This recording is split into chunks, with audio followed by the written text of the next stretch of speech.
As soon as you walk up to the Starbucks, you can tell it's very different from any normal Starbucks. And look at the door. Even the door was so fancy. I felt like I was walking inside of a very nice club. Now there was a greeter at the door. He was super friendly and so patient in explaining all the different areas. And there's even a fireplace. This bar area is really for the quick to-go service. You can come here and grab a coffee to go, a pastry really quickly, and downstairs is the experience bar where you can get a little bit more variety of coffee and sit down for a little bit longer and relax and taste the coffee.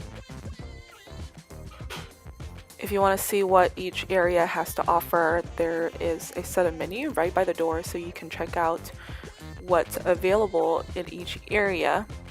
Now you can get a cold brew for about $5 here, which is not terrible, probably regular Starbucks pricing. This section of the menu introduces all the different bar areas, the main bar, experience bar, and the Reviamo bar, which is an alcoholic bar area where you can get beer, rosé, and also some pretty fancy cocktails. So check out the pricing. The cocktails are pretty pricey, at a shocking price of $20 or more.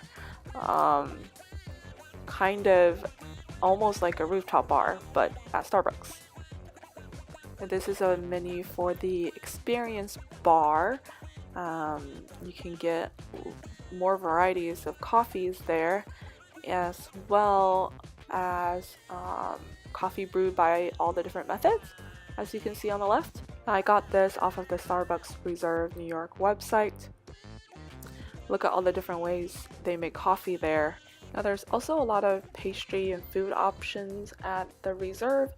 Here you can see some salty sandwiches, which all looks pretty darn good.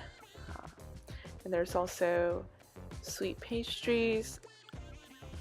There's also a variety of other desserts to choose from as well.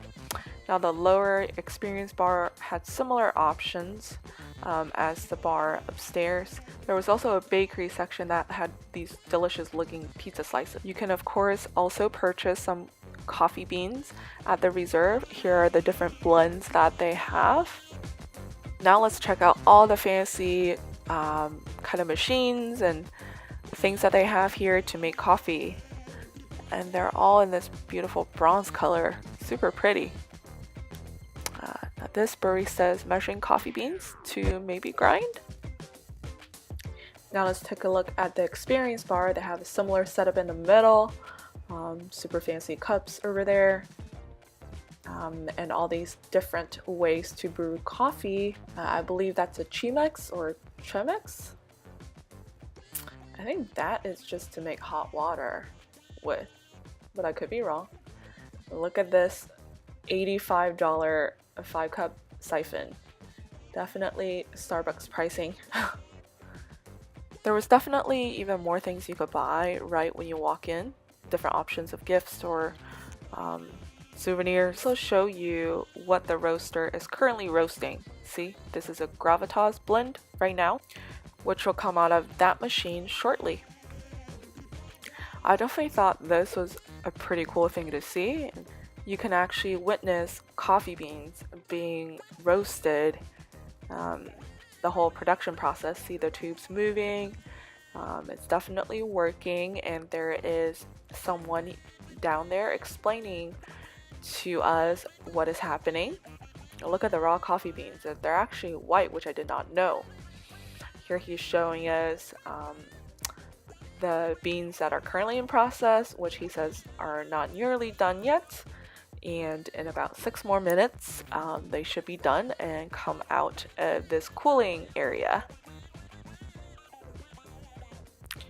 Here we go. The beans are ready to be cooled down. Let's see, they're being spread out to be evenly distributed better and cool down better. This roaster and a smaller roaster they have upstairs can roast up to, I think, 4,000 pounds of coffee every day.